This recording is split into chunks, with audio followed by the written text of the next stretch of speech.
Hi, welcome to Mikey's Video Game Madness. Today we'll be looking at my DVD collection, which isn't terribly huge. It's a DVD and Blu-ray since it's mixed. I don't have enough to really separate and make a whole different video. I'll try to go over some of these movies. Some of these movies I haven't even watched because they were given to me. Like, I know people that just watch movies once and they're willing to throw it away or whatever, and I'll just keep it and watch it on a rainy day. But I'll hopefully briefly go over some of these.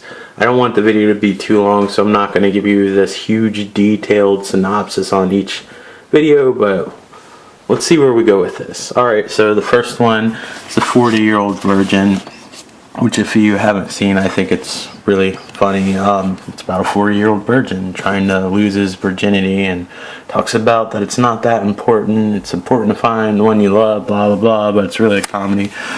And then you have 500 Days of Summer, which I really liked. I was actually reluctant to watch it because it looked like one of those romantic comedy deals, which I guess it kind of is. But it was done really well, and it doesn't really work out for the best. I don't want to ruin it, but it does have like a happy ending towards the end. But I like the realistic relationship approach that it kind of took, and I really like it. And Adventureland, which it's a guilty pleasure. I may not like some of the cast members in it. Like, I'm not a huge Kristen Stewart or Ryan Reynolds fan, although he was actually pretty good in the Amityville Horror remake, which was surprising. Usually remakes are terrible, but yeah, I like Adventureland. It's about like people, and like from adults to people in their early 20s, mid 20s, whatever. It's an eclectic group in the 80s that work at a theme park, and it's just what happens over the summer, and I always go back to it and I love it. A lot of people don't. You'll hear like mixed feelings about it. There's Artificial Intelligence, which kind of has that Blade Runner question, like what really makes something like basically have a soul, or like if a robot or android, I forgot what they call them on this, like Blade Runner has their replicants or whatever. I haven't seen it in a while. I picked it up at the Goodwill. I really liked the movie, so I picked it up. This is like Steven Spielberg and Stanley Kubrick kind of got together before Stanley Kubrick passed away, so it kind of feels like two movies, but it's kind of cool, and it has like this fairy tale vibe about it, and I like it a lot. Here's Akira, the first Japanese animated movie I've ever seen. Maybe one day I'll upgrade to the Blu-ray. I'm curious what the Blu-rays look like. I've noticed like with animation, Blu-ray really lends its hand because you'll see like more of the lines and stuff in the artwork. Sorry, that's the cat getting into mischief. Hold on one second. I'm sorry to interrupt the video. But yeah, it's one of the most beautifully animated movies I've ever seen, and I don't know if there'll ever be anything like it. It's like without the aid of like CGI or anything like that, and it's awesome. And I can't say enough good things about it, but it is kind of weird and it might turn you off. But if you don't like this sort of thing, I would say watch it just for the aesthetic, artistic appeal to it, but that's just my opinion. I put Prometheus here so I wouldn't have to rearrange everything because I was running out of room.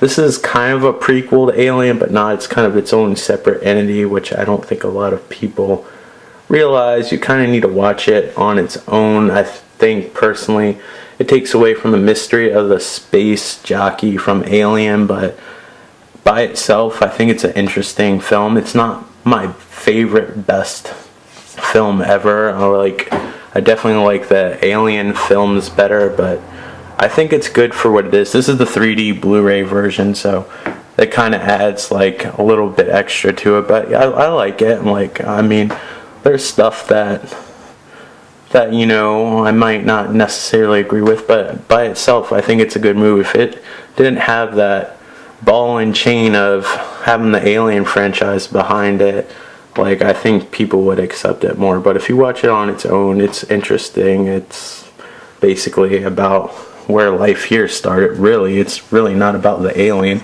Then you have the Alien anthology, which are all great, and besides like the Lord of the Rings trilogy like extended edition set. I think this has the most thorough extras I've ever seen, and oddly enough, Alien, the oldest movie, actually has the best transfer, and that's because they re-released it in the theaters a long time ago. Not a long time ago, a while back. If it was a long time ago, it wouldn't look that good. And yeah, like, so they had a fairly new print in the early thousands because they re-released Alien in the theaters, and that's why it looks way better, because when they make like these Blu-rays and DVDs, they actually go to the print. But Alien looks the best. I'd say probably Alien Resurrection looks the second best, and Alien 3, and then Aliens, because Aliens was filmed with a different kind of film, so it kind of has like this grain to it, but Alien looks like it was made today. Highly recommend it, and you can get this set like pretty cheap. I know they're selling the Alien quadrilogy, but I mean, I got this for like $20. So if you look around for deals, I would definitely get this for the supplemental materials, because I think they're charging $30 or $20 for the quadrilogy Blu-ray set, and that doesn't have any of the bells and whistles that this does as far as extras go. And the extras, if you're into that thing, are really cool and like really in-depth, and it'll take you a few days to watch it. And this is just my original Aliens disc. We have Amusement. It looks like a horror movie, have no idea what it's about. You have American Pie, American Pie 2, American Wedding. I don't have the fourth one, but they're just teen comedies. You have American Splendor, which is the story of Harvey Pekar, which is American Splendor graphic novels and comic books, which is really interesting because he wrote about just his everyday life, so it's awesome. You have a classic, American Werewolf in London. John Landis and Rick Baker got together to make this amazing film with amazing practical special effects. One of the best werewolf movies out there, I'd say. Maybe the second best maybe is like The Howling. I really like that one too. I don't have that one though. Aqua Team Hunger Force, Attack on Titan. Only seen a couple episodes. I need to watch these in their entirety. They seem cool, but yeah, it's gorgeously animated. It's crystal clear. It's about like these giants that eat people and how the people react. That's all I know so far. It seems cool. Back to the Future, I'm sure you guys know what that is. It's a trilogy which I really like, and since they closed down the Back to the Future, the ride here, you actually can watch the extras, the actual ride video. There's Band of Brothers, which follows like the first like airborne platoon or whatever, and where they go and various stories. It's like an extended version of Saving Private Ryan. It has like that gritty detail, but it just follows a different group of people. It's very good. I've yet to see the Pacific. I really want to see that takes place in the Pacific Theater, where instead of Nazis, it's the Japanese.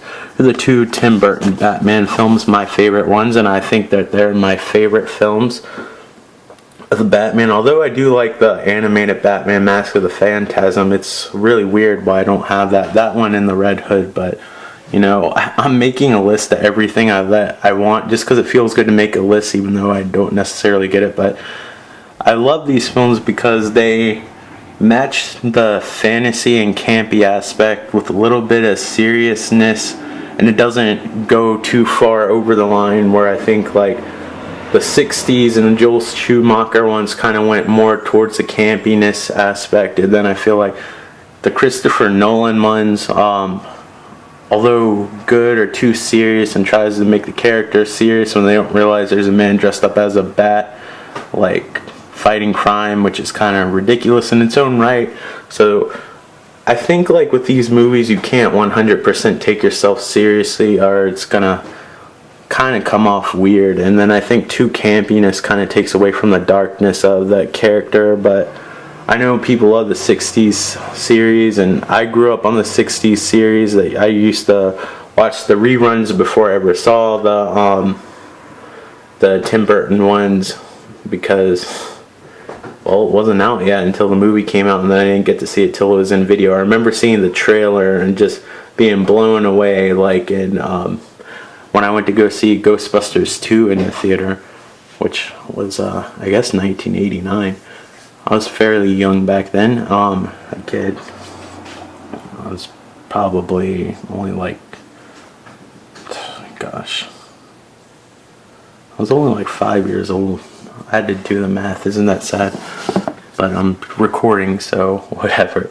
These are the first 3 seasons of Batman the Animated Series, which is, my opinion, one of the best animated cartoons ever made, and it has like that 40s style to it of like the old Superman cartoons. It's super detailed. It has like that Art Deco look, and combined with like modern times, it kind of almost feels like a continuation of the Tim Burton franchise. And the animated series is essentially the basis of like the Batman Arkham games, because they actually use a lot of the same people that do the voice work and stuff like that, and share a lot of the mythos. And they actually took like lame characters like Mr. Freeze and gave them like an actual deep storyline and stuff like that. Came out with awesome characters like Harley Quinn, which is over there. I always have to add her in my video.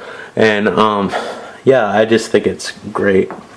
And I used to, no matter what was happening, I would run home and at 4 o'clock and turn on Batman the Animated Series. And I only have the first 3 seasons because I think they're the best. The 4th season has some good episodes in it, but they changed the art style and everything, and it just wasn't the same. And if I saw the 4th season really cheap, I'd probably pick it up just to complete it. But these are the ones that I grew up with. The 4th season didn't really come out till later, and you basically had to have cable to watch it, and most of the episodes were only like 15 minutes, I believe, because it aired with like a Superman cartoon kind of drawn in a similar style, but it didn't have the detail and everything of this. They drew all the characters all weird and everything. This is Batman The Dark Knight Returns, which is probably one of the most faithful, beside I guess Sin City, the director's cut or extended version, which actually shows every scene ever in the comic book. This is probably one of the most faithful comic book adaptations I've ever seen. This is Batman when he's retired and he gets out of retirement, and it's pretty badass and pretty dark, and I love it.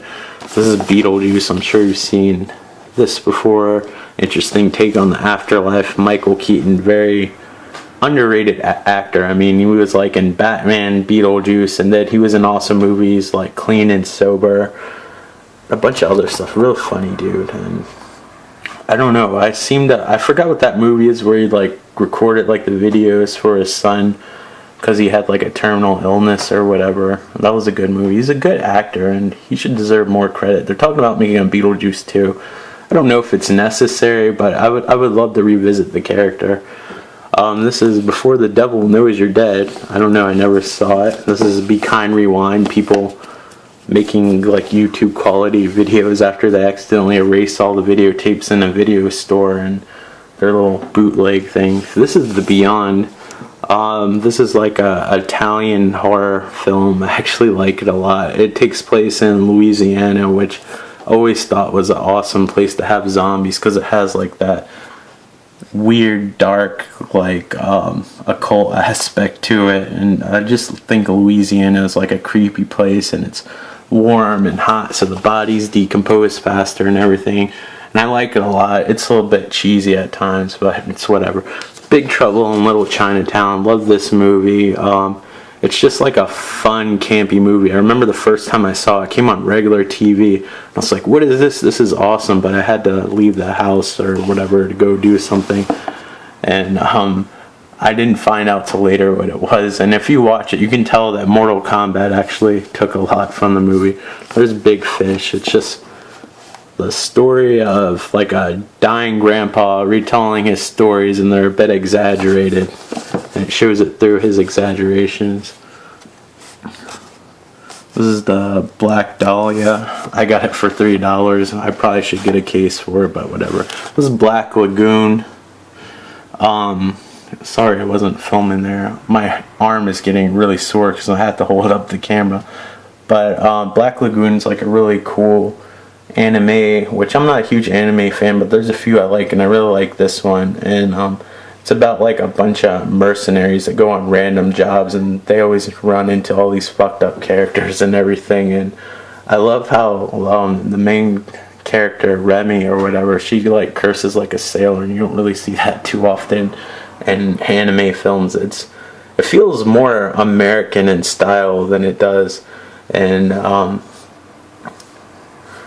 like how like the average Japanese anime is. It just feels like story-wise it fits more of the American archetype of just like balls out action and cursing and all that stuff. It has a Japanese vibe towards the end of the second season, but then the OVA, which is Roberta's Blood Trail, which it's like this psychotic ex-mercenary like maid like goes on this rampage, and it gets pretty grisly to the point where she blew off, a sniper shot off some of her fingers, and they were hanging by the tendrils and of the muscle and stuff. She like shook her fingers off. It's pretty dark.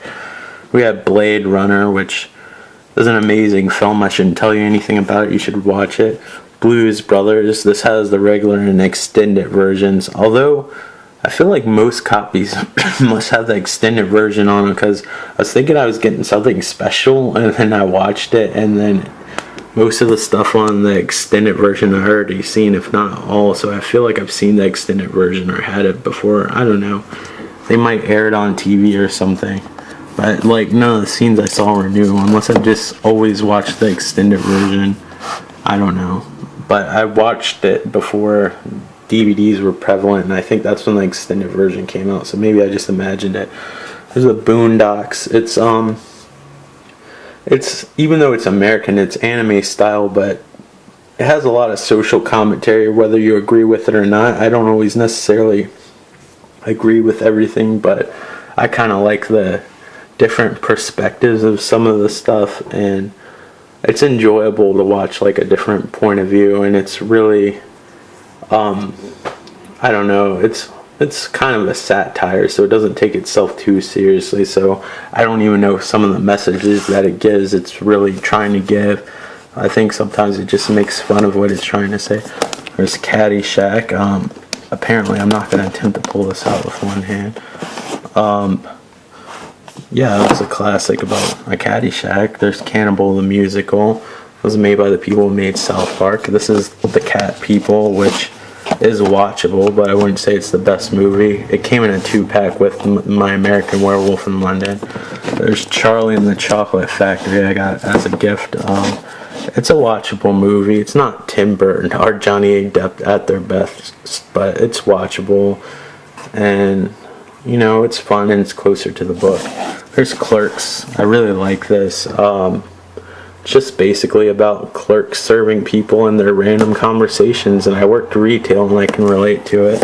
And there's Clerks 2, where it's kind of the same deal, except they put it in color for some reason. I don't know why, to make it modern. Maybe the black and white turned other people off. It's a little bit more like a film than like the documentary style of the first one, which is kind of a turn off a little bit, but I still like Clerks 2 a lot. I can't wait till Clerks 3, and I would definitely give it a shot. I know some people are reluctant because it looks so different than the first one, but it has its pros and cons. And then there was a short-lived Clerks cartoon series. I don't know why that series screamed a cartoon, but it's more outrageous, and if you're a completionist, I guess it's worth having, but I don't think it's all that great after I watched it, because I never saw it before, and I just saw, oh, Clerks, the animated series, and I figured, why not get it?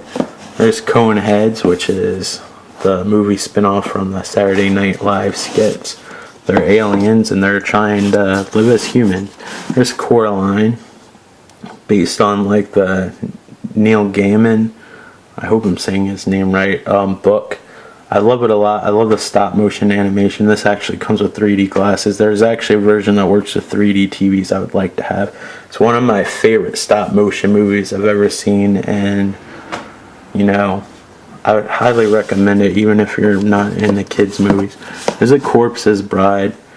This is the first Blu-ray I've ever purchased, just because I knew stop motion would look really good in 1080p, but as far as the movie goes, I don't really like it. It's about a guy and a corpse that happens to be a bride.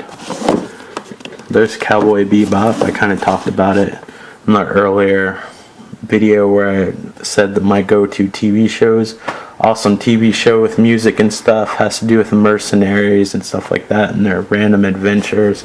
and the animation's absolutely beautiful. There's a movie adaptation of it that I guess it's kind of like a sequel or just a side adventure or whatever. The animation's a lot better than a TV show, if you can even imagine that, and it's just a good continuation. This came out in theaters, and I never got to see it in theaters, but I bet it was awesome on the big screen. This is The Crazies, actually a really decent remake, and one of the few remakes that was really good, and it's about people basically. I haven't seen it in a while. I think this one goes by like a virus or something that makes people crazy, and they like turn into like mass murderers.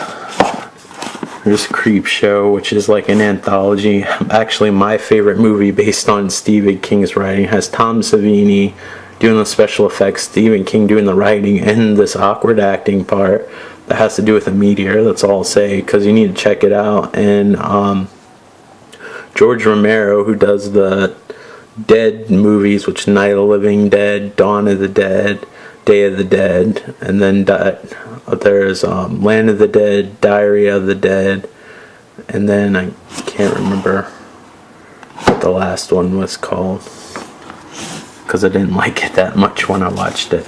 Here's the remake of Dawn of the Dead. I thought it was going to be awesome, so I bought it without even watching it. I don't like it that much.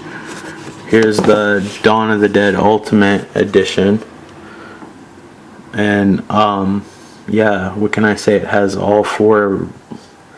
Actually, it has all three movie versions of the movies. Even though there's more cuts, there's like a Japanese cut and stuff like that that have little subtle differences. But it has the regular cut, the director's cut, the European cut, and then this long documentary. And I like it a lot. You know, after time has gone on, though, I think I'm starting to prefer Day of the Dead more. I think the special effects are better, the pacing's better, and I like the music better and everything. I don't know. I like Bub the Zombie, which is on the cover.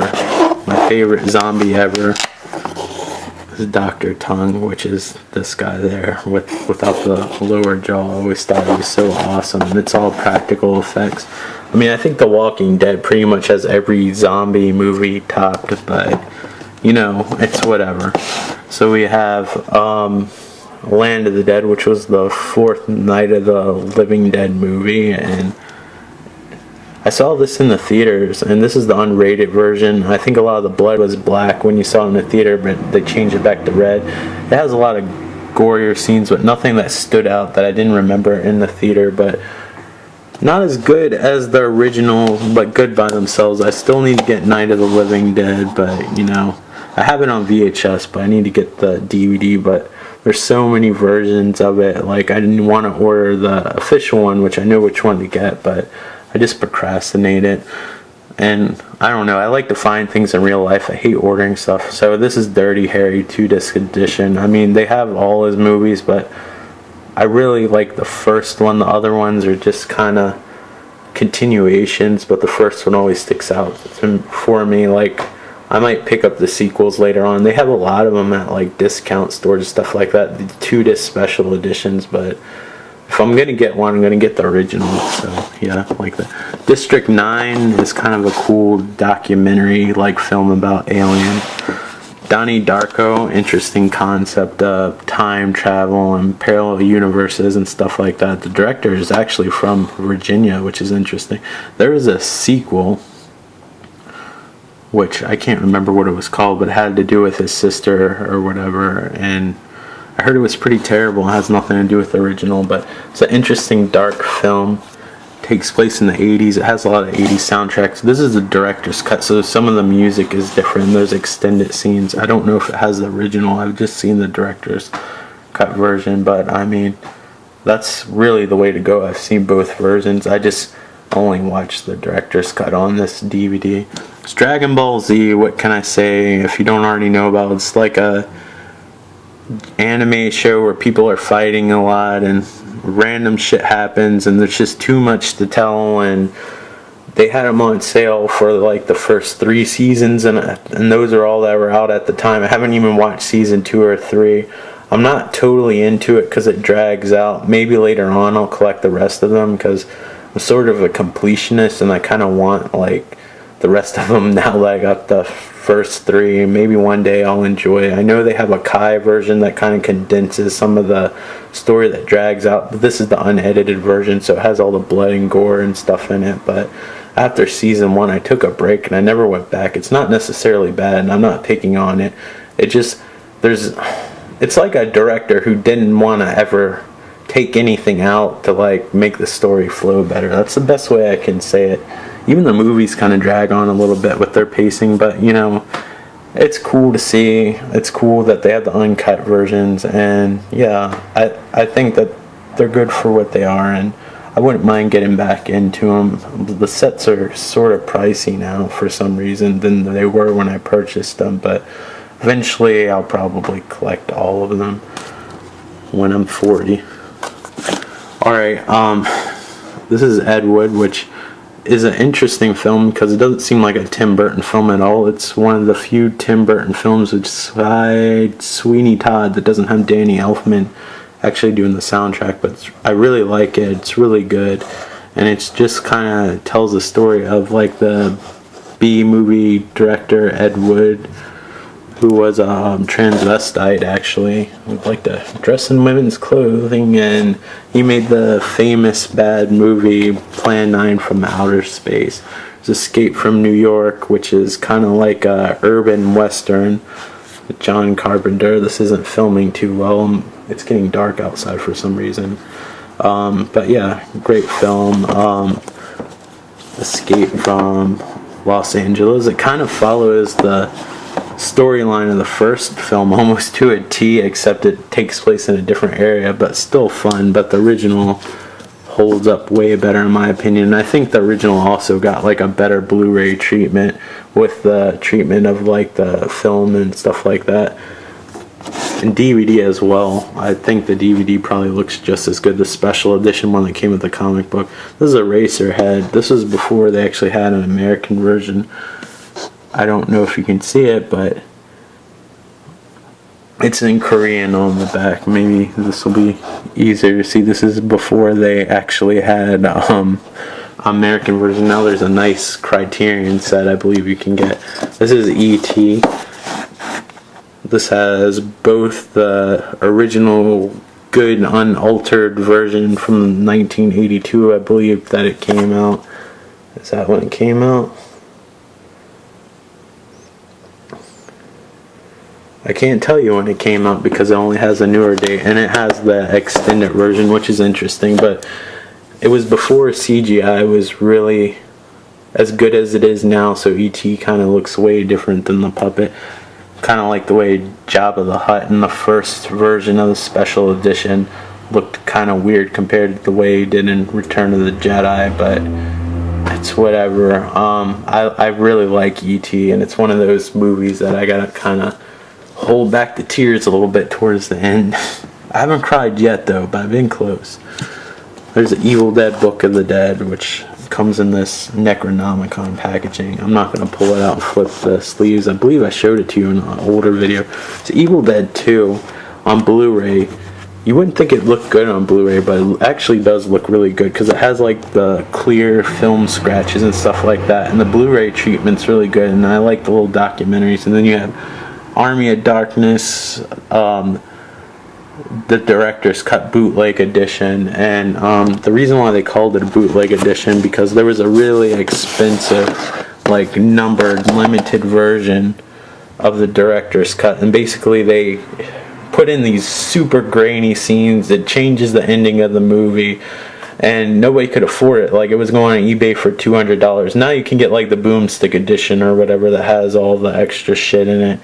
But before that, they came out with this funny bootleg edition, which makes it look like you're getting a bootleg disc of the $200 version, which I think is funny. So you like have it where it looks like it's burned on the disc and all this stuff. Like somebody just made it. If you look, it's like in this fake paper bag thing where the real edition's under it, but it's official, even though they call it the bootleg edition. It was nice to have. Unfortunately, unlike the boomstick edition, it doesn't have the original version, which I had on VHS, but it doesn't have the original version that actually like has a different ending and stuff like that. This has like versions of like really scratched up faded film and stuff like that. So it's good to have both versions, or get the boomstick version that has both versions in it. I probably should do that. But, you know, whatever. This is Final Fantasy VII Advent Children. The only way that you'll enjoy this is if you like really pretty CGI, or if you're a fan of Final Fantasy VII. Final Fantasy the movie is good. I haven't even unwrapped it. I got it at the discount store, super cheap. It doesn't follow any storyline of the game. It's its own storyline. It just has some of the themes from the games in it, like crystals and like kind of like the emotional struggles and stuff like that. But it's really made for everybody, and it's standalone. You don't have to play any of the games to enjoy the movie. This is Fingerprints. Sorry, it's getting dark. I'm having trouble seeing. And I have no idea what it's about because I never watched it. This is Forrest Gump. I'm sure you guys have seen that. Friday the 13th, 1 through 8.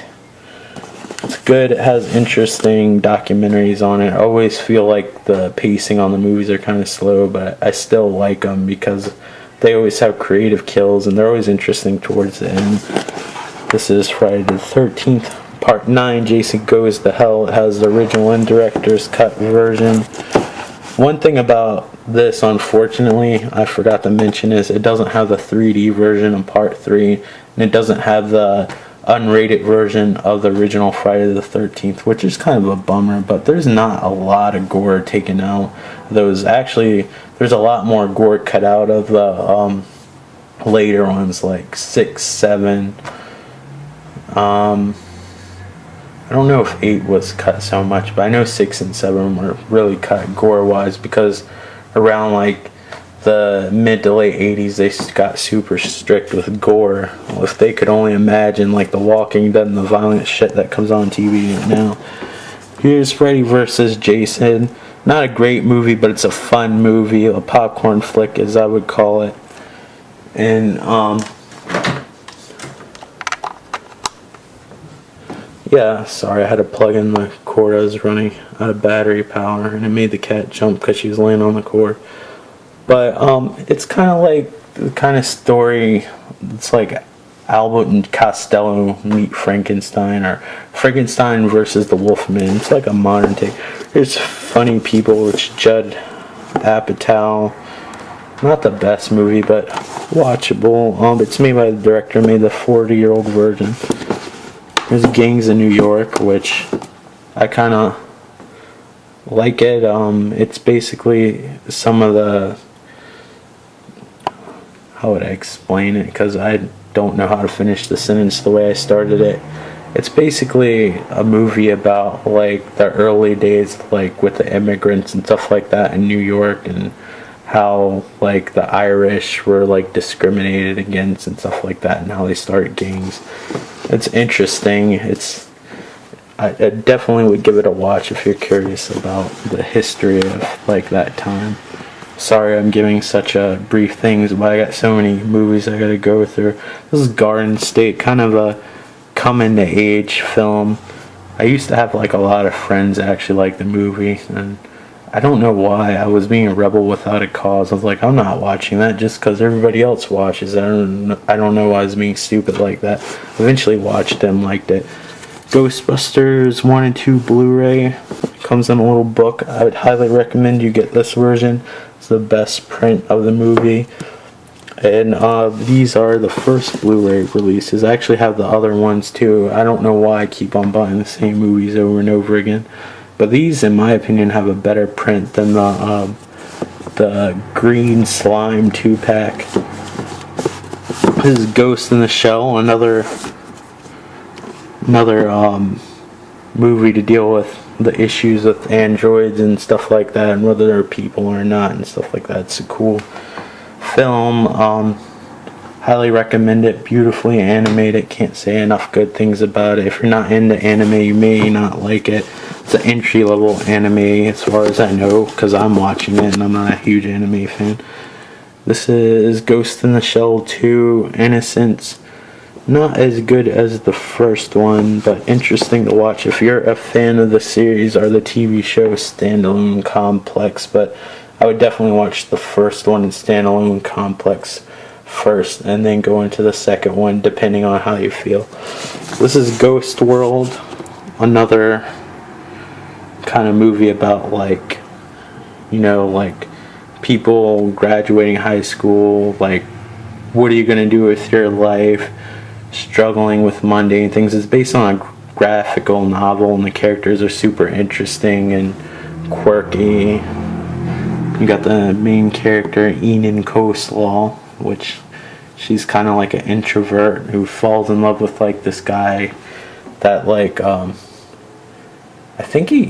I think he finally moved away from his mother or whatever. It's like Steve Buscemi, and he's like in his 40s or 50s, and he like collects records, and she has like some fascination with him, and his name's Seymour, and she has to take like this art class and stuff in order to get her diploma and all this. There's like a bunch of random stuff, and she's just kind of disgusted with the world. I think a lot of people have gone through that around that age.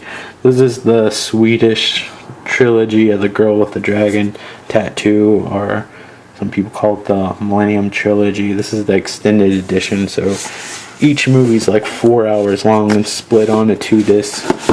This is the better paced, in my opinion. People would probably shoot me down because most people like the Swedish version's better, but I think the David Fincher American remake of the first stories is actually better paced, in my opinion, than at least the extended version. I haven't seen the regular versions of the Swedish versions, just the extended one, but I think it's aesthetically more pleasing and stuff like that. I don't know, it just flows better, and I don't know, like I like both versions for different reasons. I'm not knocking one or the other, but I think that the remake, it should get more credit than it deserves. There's Green Day music videos, probably not your thing. This is The Goonies, Gremlins, and Gremlins 2 on Blu-ray, and they're actually the full sets that you would get when you buy it separately with all the extras and everything.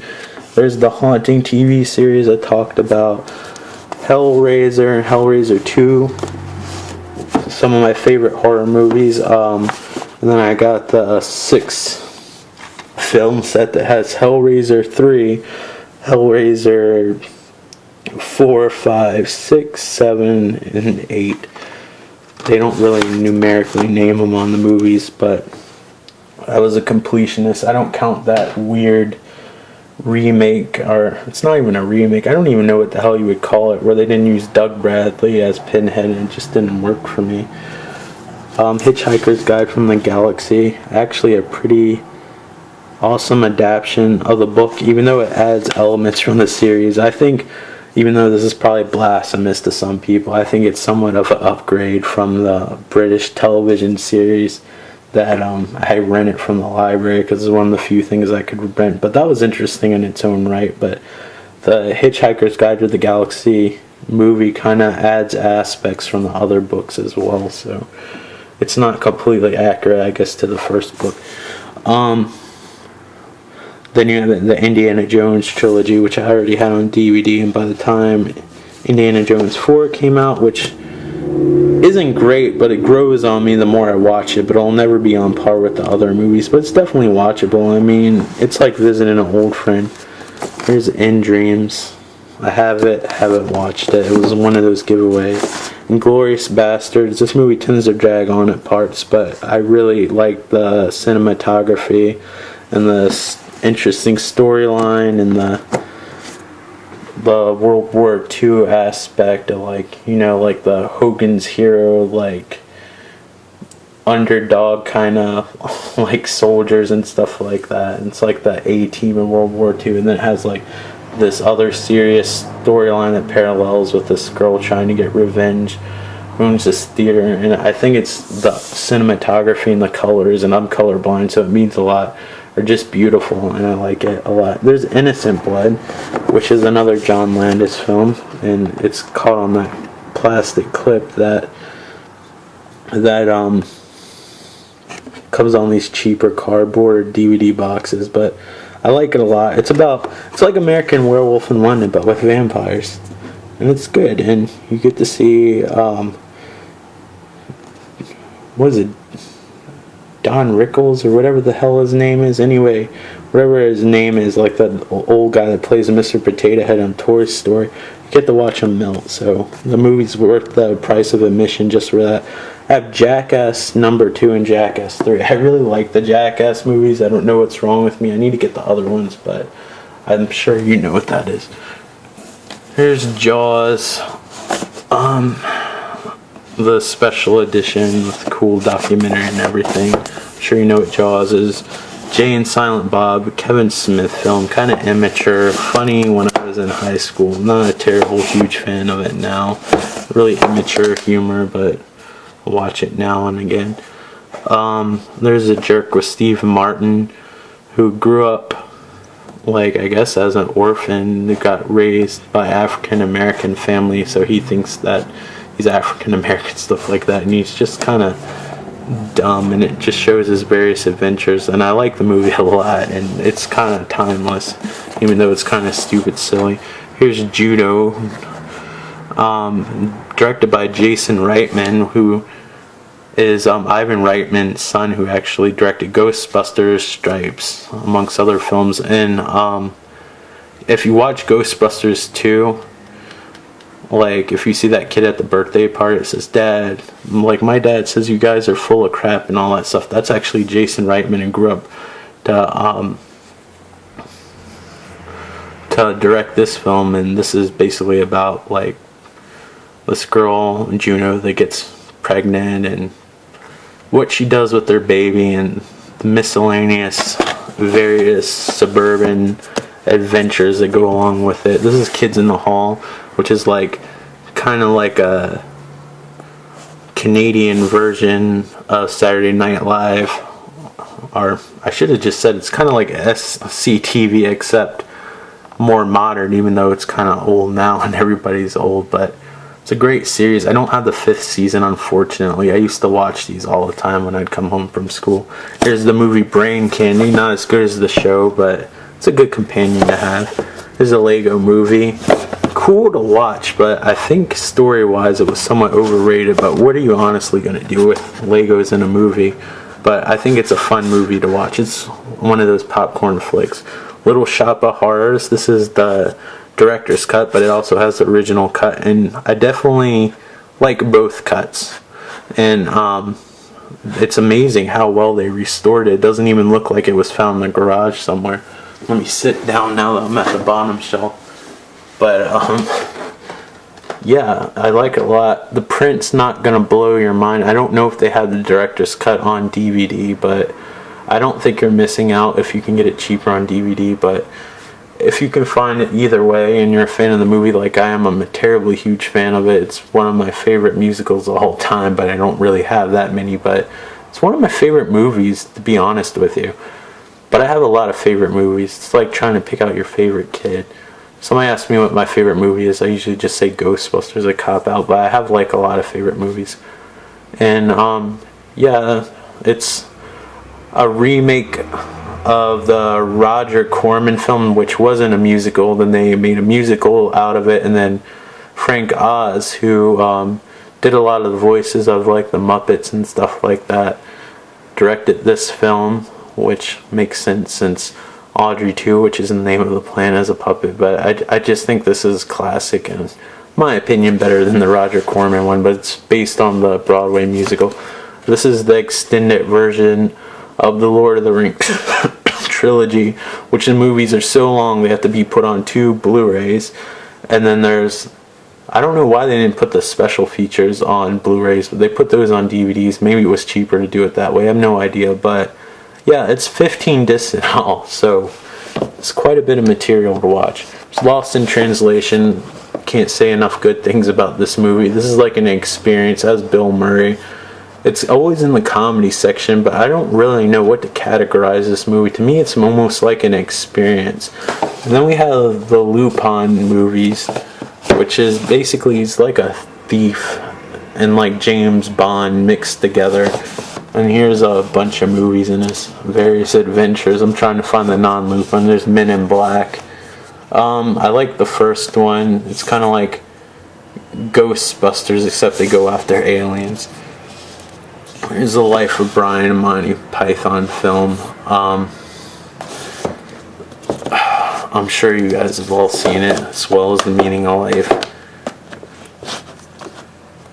And this should actually go here. And it's a Mad Max trilogy. Again, you guys probably saw this. Sorry I'm going through some of these movies so quickly. I just don't want to make this movie longer, this film longer than it has to be. And I know I'm stuttering, but I get nervous when I make these videos. So this is Metropolis. It's somewhat inspired by the old black and white silent film Metropolis, but it's its own thing. It's another, I own a lot of movies about robots and what makes them human and stuff like that. Well, it's kind of that concept, but the art and everything's amazing. The Blu-ray's super expensive, but I bet it looks really nice because you could tell that there's so much detail. It's made by the guy who made the Astro Boy cartoons in the 50s, which was one of the first anime things to ever come out. So it kind of has like this Disney flair to it. Here's a never-ending story. Fun for nostalgic reasons, but sometimes I think it's better left unwatched because it doesn't hold up as well as it does in your memory. The special effects, the matte lines, if they went back and remastered it, I think it would hold up a lot better. I got rid of like some of the matte lines, make it come out with some special edition. I mean, it's fun, nostalgic journey, but it wasn't the film I remembered when I was so excited to get it and rewatched it. I don't know whether I just got old and jaded or what. There's a Nightmare on Elm Street. I'm sure you guys are all familiar with Freddy Krueger. It's every movie. It's all 6 Nightmare on Elm Street movies, and then there's Wes Craven's New Nightmare. I personally like A Nightmare on Elm Street 1 through 4, and the other ones kind of I'm iffy about, but that's my personal opinion. Then we have A Nightmare I Will Never Sleep Again, which is the most comprehensive like separate documentary that doesn't actually come with the DVD. I wish I could turn the light on, but maybe if I fold this the other way it'll light it up. But yeah, it's a comprehensive documentary that goes through every movie. Like the documentary itself is 4 hours long, and then there's all these supplemental things. So yeah, it's pretty awesome. And one second. Alright, back to this. Sorry, I had to turn the light on. My room, this living room is getting like, I was calling my room. I have this whole apartment now. I'm so used to just saying my room. But yeah, now we can see, now that I turn the light on, it's getting dark outside for some reason. But this is Never Sleep Again. Sorry if you hear my dog in the background. It's like a zoo. Like if you look over here, she's up to no good. I know it. But yeah, it just covers every aspect from the making of the films to the glove and everything. It's not like the Lord of the Rings or Alien like set, but I mean it's its own separate entity. Lengthwise, it's about as long as probably one of the Alien features. This is the remake of A Nightmare on Elm Street, which isn't as good as the original, but not as bad. And then we have The Nightmare Before Christmas in 3D, which it's always wondered, is it a Christmas movie or a Halloween movie? We'll never know. But Disney finally decided to put their logo on it. When it first came out, Disney wasn't sure how creepy it was going to be or how people would receive it, so they put their Touchstone Pictures logo on it. But I like the movie. I think some people praise it way highly than it might deserve to be. I mean, I don't think my mind was blown when I saw it, but it's fun. And it's a nice movie to maybe watch it once a year, in my opinion. But, I mean, everybody has their likes and stuff. I'm sure people hate a lot of these movies that I consider my favorite. Here's the original Night of the Demons, which I believe they had 3 of them, but I'd only stick with the first one. This is the unrated version. They just released a bunch of cult movies on Blu-ray from the 80s. I think at Night of the Demons, I saw Night of the Comet, and then Night of the Creeps. I guess everything had night in it now, think about it. I actually like Night of the Comet, even though it's kind of cheesy and, I don't know, like lighthearted, but I really like Night of the Creeps. I wouldn't mind getting those other companions, and they redid the poster work for each one to make it have almost like that grindhouse style. There was a remake of Night of the Demons. It wasn't terrible, but it wasn't very good either, but it was watchable. But it might have been watchable just because I really like the one that I just showed you, the original. But then there's a bunch of concert stuff. I was a pretty huge No Doubt fan back in the day, so I had their music videos, their concert. Actually, I have another concert, like in a little boombox set. And there's like a Kiss concert, like archive thing that has interviews and everything with them. I wouldn't say I'm a Kiss fan. I have some of their records actually, and I mean vinyl records, not CDs, but they're interesting just for what they are, I guess. Then we have Pandorum. I don't know, I've never seen it. And then we have their Persona 4, the animations. Why they put them on 2 separate Blu-rays is beyond me, but there they are. And I'm not going to pull it out because it's super thin. We have Pee-wee's Big Adventure between that. And then Planet Terror, which actually, when it was in the theater, it actually played with Death Proof. It was double feature, so you'd have to be in the theater for a long time. I hope they had like an intermission in between it, but out of the two, some people really like Death Proof, some people like Planet Terror, some people dislike both. I tend to like Planet Terror over Death Proof, but Death Proof isn't a bad movie or anything. If I had to pick between the two, obviously you see which one I own. So yeah, then we have Polanski. Haven't seen it, but I imagine it's about the director.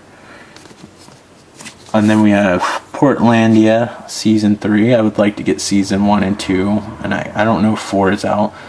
But it's just a decent sketch comedy show with two people play a bunch of different characters. And there's a lot of famous guest stars on it. Then we have Poltergeist, Poltergeist 2, Poltergeist 3. In my opinion, the best haunted house movies ever made. I'm really partial to Poltergeist 1 and 2. I have mixed feelings about the third one. It just feels a lot different, and I don't know. That's just my opinion. Then here's 2 guilty pleasures. Pretty in Pink, which basically is like a high school drama sort of thing, and from the 80s. And I just remember always watching it like Sundays when they usually put like a random cheaper movie. You either watch that or sports, and I saw Pretty Pink quite a few times, and it just grew on me, and I just like that 80s vibe and the soundtrack and everything. And I don't know, it's just a great all-around movie. See, you can't trust my taste with the movie. They're so random. Then you got Purple Rain, which kind of is cheesy in its own right too, but it has like this glamour, cheesy, popish punk rock. I wouldn't call it punk rock, but you have all these glamorous punk looking people. But I mean, I wouldn't call his stuff punk by any means. It's more like pop rock and roll, pop rock, I guess. I don't know. I think he's talented or whatever. I'm not trying to put Prince down anyway. I think he's made some amazing stuff. I'm just trying to figure out which genre you would put him in. But I love Purple Rain. It kind of has like that 80s vibe as well. And then there's the American version of The Office. There's Punch Drunk Love with Adam Sandler. Also, I was a big Queen fan at one point, so anything I saw, like, I bought a Queen. So you have like the music videos, the concerts, and I noticed they're releasing more stuff now, but I don't know, I think I might have enough Queen merchandise. There's the Real Ghostbusters cartoon DVD set. It has all 150 episodes plus like the making of. There's another Queen set. There's Raging Bull. There's the regular show, which I already talked about. Resident Evil Degeneration, which is a CG version or CG movie of the game, which is actually canon. It's not related to those awful live action movies that I can't stand. I'm really sorry if you like them. I'm not trying to diss what you like. I should just say movies that I don't like, but it just slipped out. I'm sorry. But then you have Return of the Living Dead, which I love because it has a different take on zombies where they can walk and run and talk and decay. There's no way they can physically move, but they do, and there's no way to kill them. You shoot them in the head or whatever, nothing happens. You cut off their arms go after you. I thought that was a cool concept. Return of the Living Dead Part 2 isn't as good, but at least it follows the rules. There's sequels after that, like Rave to the Grave and all this other stuff, but they start to go by the George Romero rules, and it just beats the purpose of the series, and they look like they're made for TV, and they were done like years after the original. We have Return to Nukem High Volume 1. I'd like to get Volume 2 whenever it gets finished. It's a trauma film, so definitely not for most people. Definitely not for most people. One disappointing thing I found about this movie, it doesn't have that gritty, like, looks like it was made in the 80s, even though it was made in the 2000s. Trauma look that all the other films had. They apparently got their hands on a really good camera, and now it looks like a real movie. There's a RoboCop trilogy. Love RoboCop 1 and 2. And then once we get along to part 3, by the time I watch 1 and 2, I just want to finish the trilogy, but RoboCop 3 isn't all that enjoyable. There's The Ruins. I think it has something to do with worms or something. I watched it a long time ago. It was another freebie that I got that I never watched the actual DVD. I think I might have watched it when my grandmother got it, because she likes horror movies for some reason, which is kind of interesting. But after she watches it once, she won't watch it again, and she didn't want it anymore. I said, I'll take it, maybe I'll enjoy it later. I hate it when people just throw stuff away, because I don't think she'd take it to a thrift store or whatever. So give it to somebody who will appreciate it. I'll watch it again sometime. Maybe it'll be better the next time. We got Rushmore, which is my favorite Wes Anderson movie. Although every movie I've seen that he's made, I really like. It's Bill Murray and Jason Schwartzman, who like this English teacher, and they kind of fight over her. There's the Saturday Night Live Dan Aykroyd collection, which just has a lot of his popular skits. Saving Private Ryan, I'm sure you're familiar with that. Saw 2 and Saw 5, they were giveaways. The movies are alright. They're like suspense thrillers. Some people consider them like gore porn or whatever, but I just think that they're like suspenseful horror-like movies. I wouldn't necessarily call them horror. They're more like suspenseful crime dramas to me that happen to be gory, but, you know, they're watchable. I don't think that they're bad movies, but they're not something that I crave over. I've just collected them because somebody else didn't want them, and I said I'll watch them on a rainy day. It's whatever. Scanners, one of my favorite David Cronenberg movies. I like it a lot. David Cronenberg in the early 70s and early to mid 80s couldn't do wrong in my book, and Scanners is proof of that. We got Scarface, I'm sure you're familiar with that. Scott Pilgrim versus the World, which is based on the graphic novel series. It's just a guy like in his 20s, I think he's 24 or whatever. I think they put that clearly because he's dating a 14-year-old girl in the beginning. He falls in love with this other girl, and it has like all these video game themes and all this stuff, and I don't know. It's good, and I like it a lot, and it's made by the director of Shaun of the Dead, so it just has that energetic directing. And I gotta go on to the next movie because this video is getting long. Seeking a Friend at the End of the World. I always thought that would be an interesting concept. I actually started writing a similar concept based on it before I ever saw the movie or even heard of it, so somebody else must think it's a good idea. I mean, my story is obviously different, but that whole idea of how people react at the end of the world in like a non-dramatic, like, you know, Michael Bay explosions, destructions, anywhere kind of way, like it's more focused on like the individuals and the people. And I don't know, I saw it one time and I really liked it. instantly like it. And like Steve Carell, and then it has Keira Knightley in it. So they're really good together. And then there's the first 3 volumes of Seinfeld. I should get the other ones, but they're somewhat pricey. I think you can get the whole set for $100, but that would kind of beat the purpose. Since I have volumes 1, 2, and 3, I would have to get rid of them or make money off of them, which I'd probably only get a 5 cents for if I bought it to a comic book shop.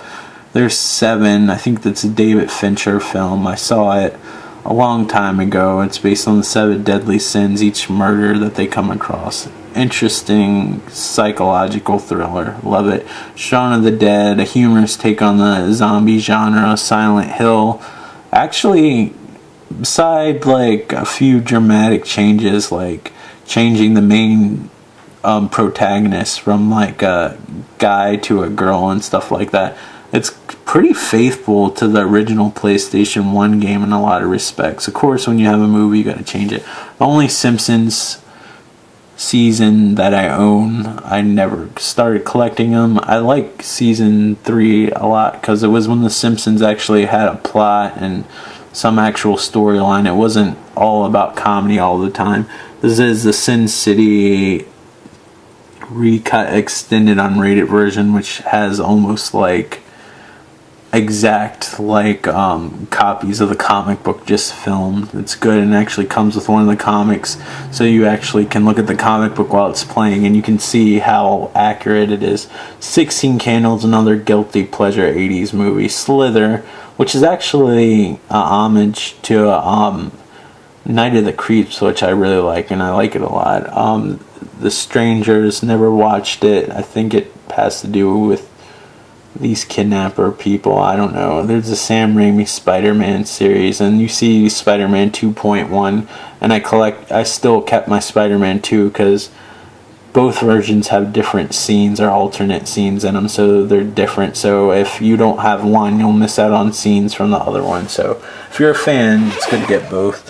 I only own 1 season of South Park because I realize you can watch them for free online. You can, if you actually go to South Park's actual website, you can watch whatever episode you want. And the sets are pretty expensive, actually.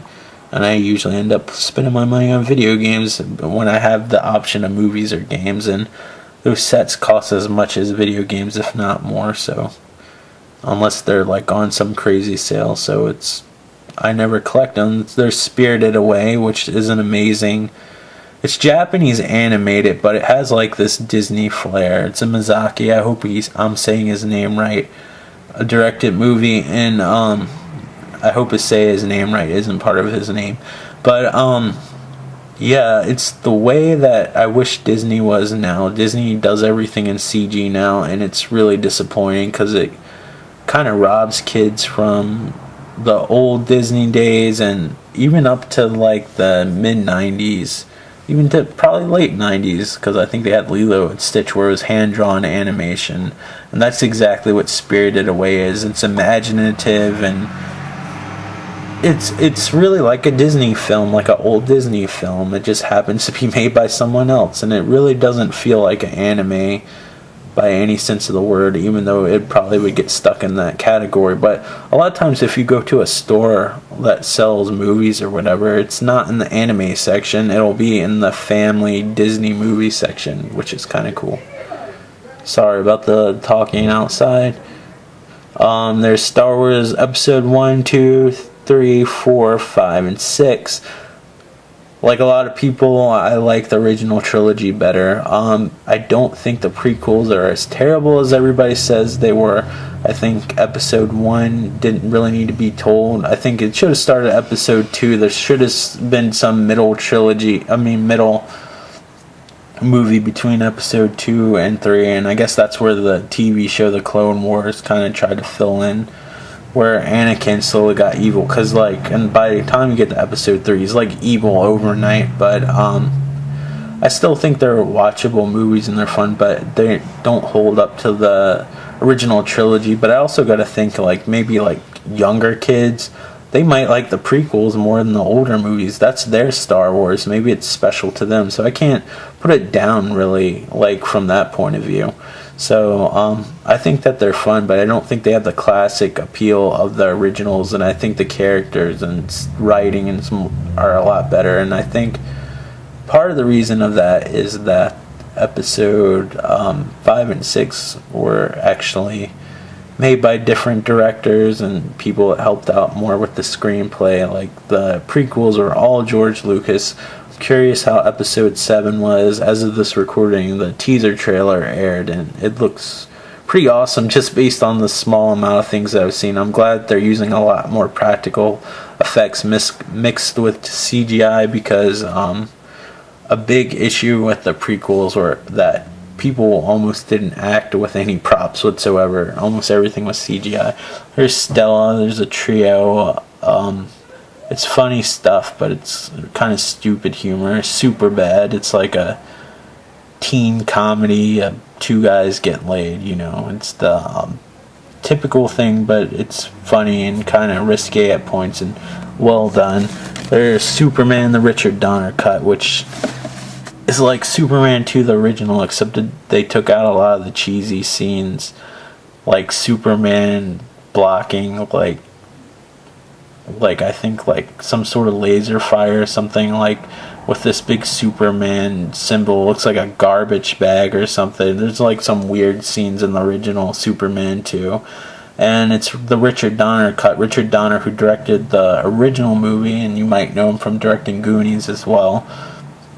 He got fired, so then another director took his place and added more comic relief and some bizarre things in it.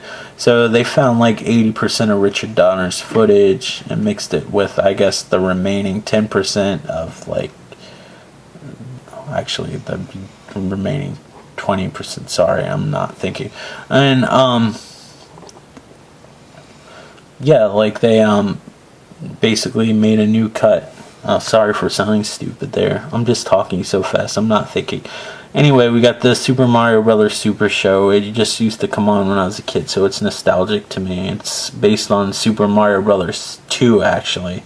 And it has, like, live-action Mario and Luigi. Unfortunately, both of the guys, I think they're wrestlers. Like, not a big wrestling fan, but I know that they would, like, book in the cartoon, so it was interesting. Suspiria, which is a cool little set.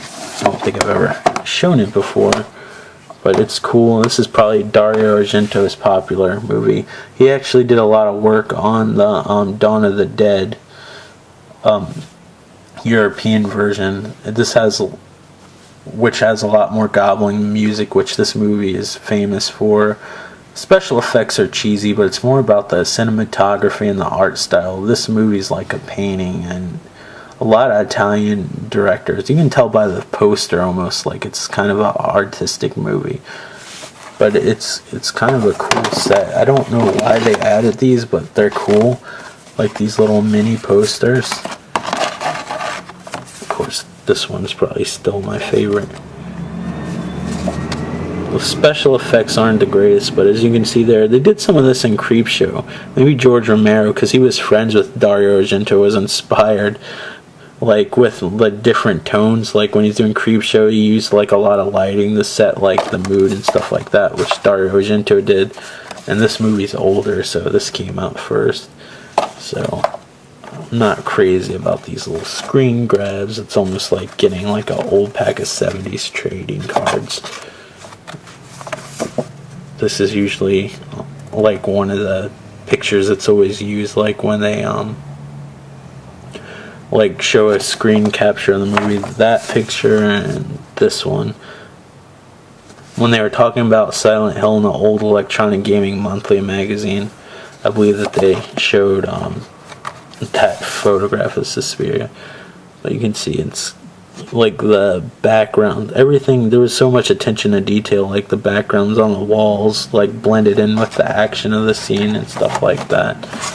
It's a weird movie. It's about like these witches and stuff like that, and this dance theater and stuff like that. And there's this huge documentary, and if you look up close, it's super stylized. Like, it's all about the art. There's like all these production notes and everything. I like this set a lot. I actually would think this would be in the horror section, and even though it's in English, although I'm sure there's probably an Italian dub, because that most of the actors and actresses were actually English. So the movie's in English, but it was in the foreign film section. The set was somewhat hard to find, actually. Gwen, stop. So, yeah, you have the movie, and then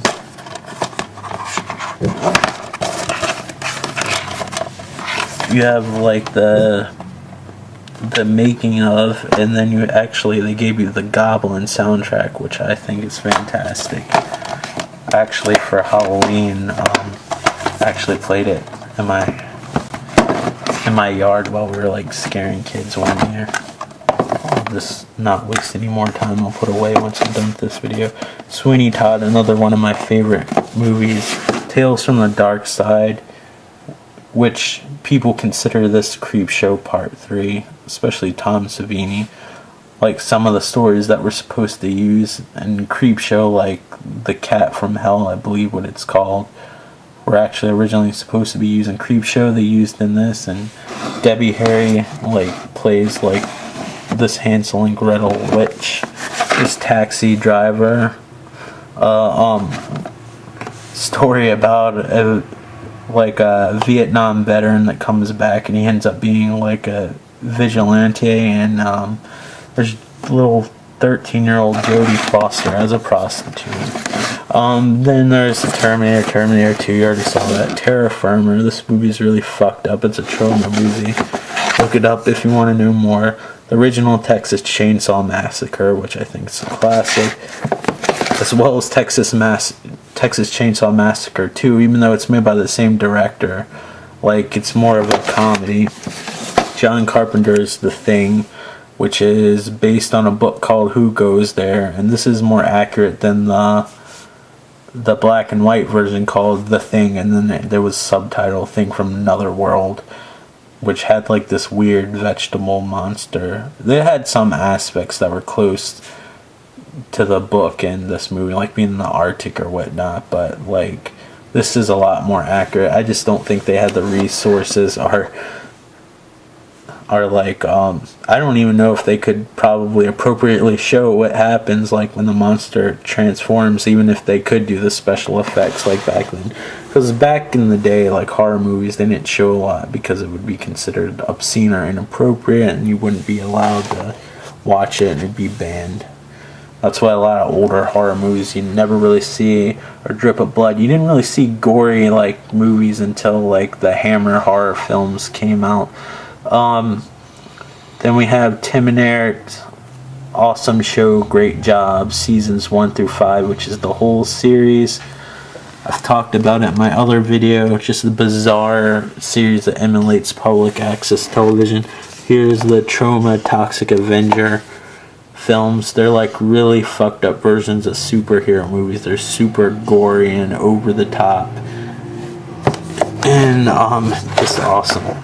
And we have Tromeo and Juliet, which is another trauma film, which is a fucked up take on Tromeo and Juliet, written by James Gunn, who actually ended up directing, he directed Slither, then he also wrote the Scooby-Doo movies for kids, which blows my mind, and then he just came out with Guardians of the Galaxy.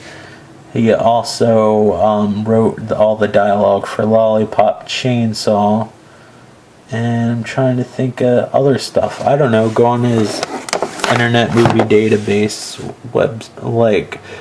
page and look it up. And then there's True Blood, seasons 1 through 7. I gotta get up and I can't feel my leg. Alright, so here's the rest of the True Blood. And then we have John Carpenter's Vampires, which is a nice little vampire movie. I wouldn't call it scary, but it's a fun action movie with James Wood. He kind of plays like this vampire hunting badass. It's pretty awesome, actually. Then there's Videodrome, which, you know what? It's David Cronenberg. Look it up. I can't even begin to just sit down and give you a quick synopsis of that movie. American Beauty and The Virgin Suicides. It came on a 2-disc set, but it has everything that goes with it. Viva La Bam, I got that as a Christmas gift. It's like a spin-off of the Jackass series. The Walking Dead, seasons 1 and 2. I probably need to get the other seasons. The Watchmen Director's Cut, which is based on the graphic novel, and yeah, it's, I don't know. Like, it's basically if superheroes existed in the real world in the 80s and how that would reflect in a realistic manner, and they all have problems and stuff like that. It's a great movie. Some people don't like it, some people do. I think it's fantastic. I would check it out. Here are the DVD versions of Weeds, but then, unlike Seinfeld, I stopped at 3, but I ended up getting the whole set on Blu-ray, which is one of the best TV shows, I think, to come out. And there's Whip It, which is a story about a girl who wants to do roller derby. It's pretty cool. There's the original Wicker Man, which is like a cop investigating all these murders, and there's like this weird pagan religion thing, and I don't want to give it away. Anyway, Who Framed Roger Rabbit? I'm sure you're familiar with that. And Zombieland. Okay, those are most of the DVDs I have, and then I have like a bunch of old cartoons I like found at the dollar store, and they came in these small cardboard cases, and I like them a lot because, I don't know, I just like the art style. So we'll do the games now. I don't know whether I'm gonna wait to do some of these, but I'd like to eventually get a recording device that's decent, that does HDMI, because I'm tired of recording on Twitch. But I don't know what I'm gonna do, but I'll do a pickups video real quick. There's Call of Duty Advanced Warfare, great game for the single player campaign. One of the better single player campaigns. I'm not a multiplayer person, so it seems good from what I played, but I don't know. We got Dragon Age Inquisition, which is a great RPG from what I played so far. Shadow Warrior, which a lot of people aren't probably even gonna know about or familiar with, but it's great. It's shallow action like Duke Nukem kind of, but it's really well done and fun, and I've enjoyed it. Wolf Among Us, which is like the Walking Dead. It's based on the Telltale versions of Walking Dead. It's kind of the same way, and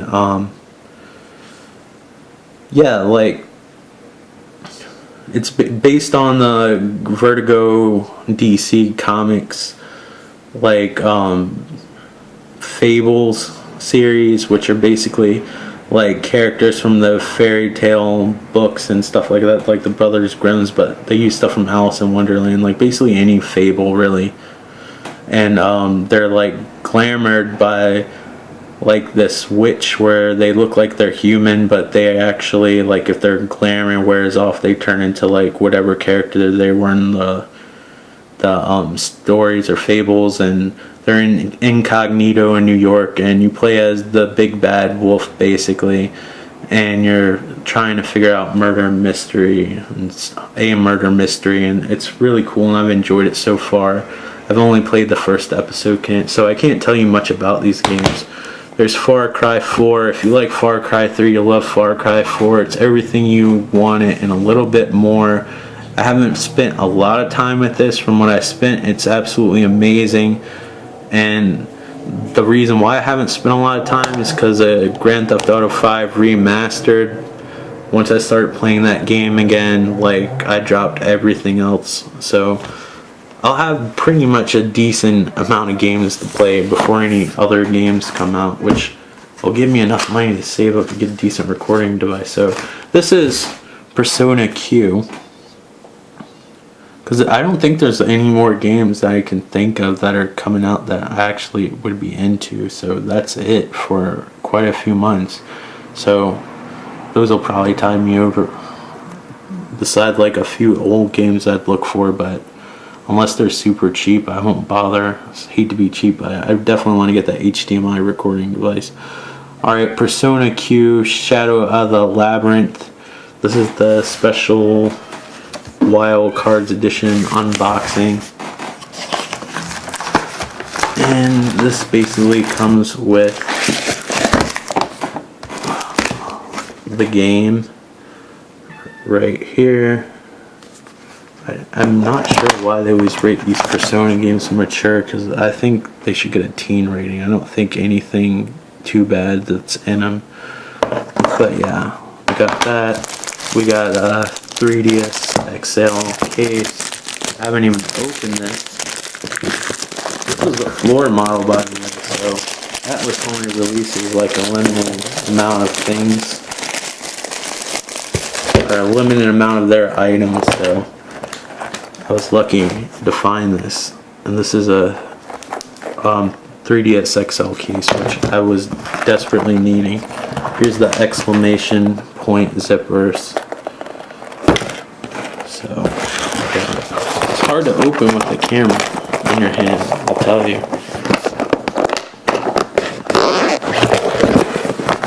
Don't know what the interior even looks like. This is the first time I opened it.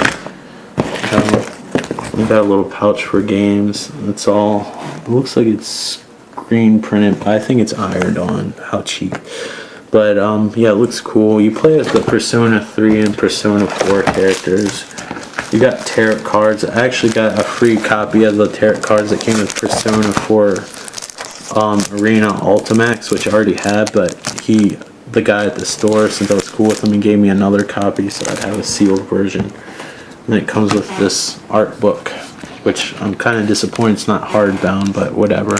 It's nice to have it regardless.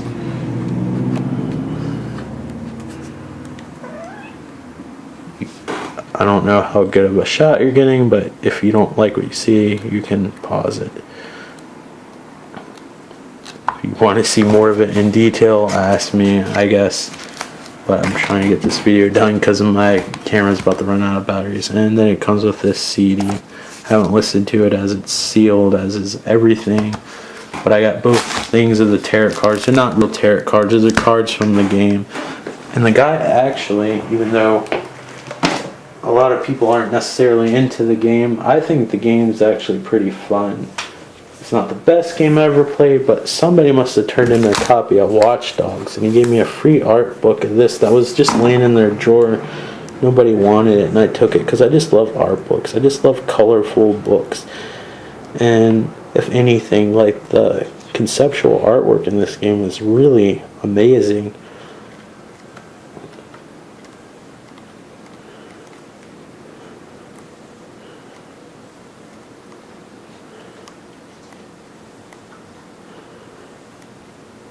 So it's cool to talk to the people, especially the managers at like your local game store and stuff like that, because sometimes they give you free shit and help you out. I mean, I wouldn't expect it, but as a nice surprise, you get cool with people and they look out because they know what kind of stuff that you're into or that you'd like. But that's it for the DVDs and unboxing. This video is way longer than I thought it was going to be. Thank you guys so much for watching, and if you like this video, please thumbs up and feel free to leave a comment, positive or negative. If it's negative, please make sure the criticism is constructive. And if you're new to this channel, feel free to subscribe. If you're not, thank you so much for supporting this channel, and I'll talk to you guys on the next video. Thank you so much, and take care.